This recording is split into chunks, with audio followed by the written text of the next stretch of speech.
ریمڈیسیور injection کے لیے لوگ لوٹ مار کر رہے ہیں، وہ لوگ اپنی آخرت کو بھول چکے ہیں، انسانیت کو بھول چکے ہیں، حیوانیت پہ اتر گئے۔ مرنے والا مر رہا ہے، تڑپ رہا ہے، ایک ایک سانس کے لیے پریشان ہے۔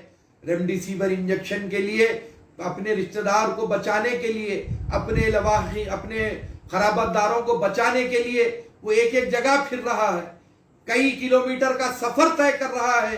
ایک انسان اگر کسی کو یہ معلوم ہو جائے کہ فلاں جگہ پہ ریمڈیسیور انجیکشن اویلیبل ہے تو وہ کئی کلومیٹر کا سفر طے کر کے جا رہا ہے، اور جانے کے بعد اس کو خالی ہاتھ پلٹنا پڑ رہا ہے۔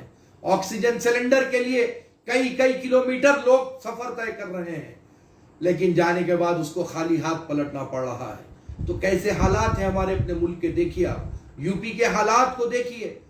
میں ٹی وی چینلز پر کل رات دیکھ رہا تھا کہ کیسے بھیانک حالات وہاں پر ہو گئے ہیں، اور وہاں کے چیف منسٹر کہہ رہے ہیں کہ نہیں، یہاں پر انجیکشن بھی موجود ہے، یہاں پر آکسیجن بھی موجود ہے، یہاں پر ہاسپٹلز میں بیڈز بھی موجود ہے۔ تو میں یو پی کے مکھیہ منتری، یو پی کے چیف منسٹر سے بڑے ہی ادباً ایک سوال کرنا چاہتا ہوں، یوگی آدتیہ ناتھ جی، اگر آکسیجن بھی ہے، اگر ریمڈیسیور انجیکشن بھی ہے، اگر ہاسپٹلز میں بیڈ بھی ہے، تو پھر لوگ فٹ پاتھ پر کیوں مر رہے ہیں؟ تو پھر لوگ آٹو میں کیوں مر رہے ہیں؟ تو پھر لوگ ای رکشا میں کیوں مر رہے ہیں؟ لوگ آکسیجن کے لیے تڑپ تڑپ کر، بلک بلک کر کیوں مر رہے ہیں جب یو پی کی ریاست میں ہر چیز موجود ہے؟ ارے جب میڈیا والے اپنا حق ادا کر رہے ہیں تو آپ میڈیا والوں پر گرم ہو رہے ہیں۔ کل رات میں یوگی آدتیہ ناتھ جی کا انٹرویو سن رہا تھا، وہ کہہ رہے تھے کہ جو لوگ اچھے ہو رہے ہیں وہ بتاؤ، یہ ساری چیزیں بتا کر لوگوں کو پینک کیوں کر رہے ہو؟ بڑی حیرت کی بات ہے، ایک تو حکومتوں کی جانب سے کوئی انتظام نہیں کیا جا رہا ہے، قوم تڑپ رہی ہے، لوگ رو رہے ہیں، بلک رہے ہیں، پریشان ہیں۔ بیوی کے گود میں شوہر گزر جا رہا ہے، ماں کی گود میں بیٹا گزر جا رہا ہے، باپ کے آغوش میں بیٹا گزر جا رہا ہے، بیٹے کی آغوش میں باپ گزر جا رہا ہے۔ یہ ساری چیزیں آپ لوگوں کو نظر نہیں آ رہی ہے؟ پھر کہہ رہے ہیں کہ میڈیا کیوں بتا رہا ہے، پینک کیوں پھیلایا جا رہا ہے؟ ارے یہ پینک کی سچویشن آپ لوگ آنے کیوں دیے، یہ بتلائیے۔ کیا کووڈ 19 ایک اوپر آ گیا؟ یہ وبا کیا ایک دم پھیل گئی؟ کیا پچھلے سال ہم یہ وبا میں مبتلا نہیں رہے؟ ارے جس وقت چند کیس تھے اس وقت سارے ہندوستان کو بند کر دیا گیا تھا۔ آج جبکہ ہزاروں لاکھوں کی تعداد میں لوگ اس وبا سے متاثر ہیں، ہزاروں کی تعداد میں لوگ مر رہے ہیں، آکسیجن میسر نہیں ہے، دوائیں میسر نہیں ہے، دوائیوں کی بلیک مارکیٹنگ ہو رہی ہے۔ اللہ تعالیٰ ان تمام لوگوں کو برباد کرے جو لوگ دوائیوں کی بلیک مارکیٹنگ کر رہے ہیں۔ اللہ تعالیٰ ان تمام لوگوں کو تباہ و تاراج کرے جو لوگ آکسیجن کی بلیک مارکیٹنگ کر رہے ہیں۔ ارے لعنت ہے ایسے حیوان صفت لوگوں پر جو لوگ مر رہے ہیں، ان کی مدد کرنے کی بجائے وہ لوگ جو ہے انجیکشنز کی بلیک مارکیٹنگ کر رہے ہیں، وہ لوگ آکسیجن سلنڈر کی بلیک مارکیٹنگ کر رہے ہیں۔ اللہ تعالیٰ ایسے لوگوں کو تباہ و تاراج کر دے۔ یہ جو بلیک مارکیٹرز ہوتے ہیں، یہ جو آکسیجن کی بلیک مارکیٹنگ کر رہے ہیں، ان کا کوئی مذہب نہیں ہوتا۔ یہ لوگ حیوان قسم کے لوگ ہوتے ہیں، حیوان صفت کے لوگ رہتے ہیں۔ ان کو ہندو مسلم سے کسی سے کوئی مطلب نہیں ہوتا، اور جو انسانیت رکھتا ہے اس کو بھی کوئی مذہب سے تعلق نہیں رہتا۔ چاہے وہ ہندو ہو تو اس کی بھی مدد کرتا ہے، چاہے وہ مسلمان ہو تو وہ اس کی بھی مدد کرتا ہے۔ یہ انسانیت ہے۔ ارے وقت انسانیت بتانے کا ہے۔